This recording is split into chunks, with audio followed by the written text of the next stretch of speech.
যুক্তরাষ্ট্রে এবার নতুন রেকর্ড করলেন লিওনেল মেসি। যুক্তরাষ্ট্রের মেজর লিগ সকারের এপ্রিল মাসের সেরা ফুটবলার নির্বাচিত হয়েছেন মেসি। প্রথমবারের মতো MLS মাসসেরার পুরস্কার জিতলেন ইন্টার মায়ামির এই আর্জেন্টাইন সুপারস্টার।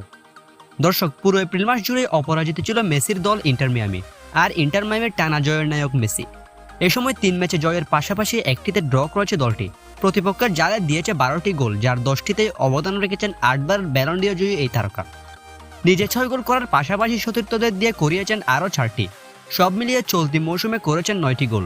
দর্শক, MLS এ এখনো পর্যন্ত 9 গোল নিয়ে সর্বোচ্চ গোলদাতার তালিকায় শীর্ষে এলেমটেন। এর আগে মার্চ মাসে সেরা ফুটবলার নির্বাচিত হয়েছেন তার সতীর্থ লুইস সুয়ারেজ। ইন্টার মিয়ামিতে এসে ছন্নছাড়া দলটিকে রীতিমতো অবাক করার মতন পরিবর্তন করে দিয়েছেন মেসি।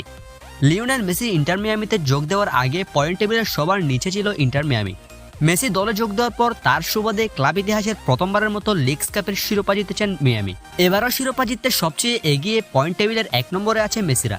মেসির এমন অসাধারণ কীর্তি দেখে তার সতীর্থ আর্জেন্টাইন গোলরক্ষক এমিলিয়ানো মার্টিনেজ বলেন, এ আর নতুন কি, মেসি যেখানে যায় সেখানে তার সেরার তকমা নিজের করে নিই, কেননা সে কোনো সন্দেহ ছাড়াই সর্বকালের সেরা ফুটবলার। আমি গর্বিত যে মেসির সাথে একই দলের হয়ে প্রতিনিধিত্ব করতে পারছি। দর্শক, আপনি কি এমিলিয়ানো মার্টিনেজের সঙ্গে একমত?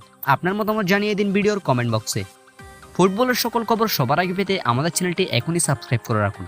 অসংখ্য ধন্যবাদ এতক্ষণ আমাদের সাথে থাকার জন্য।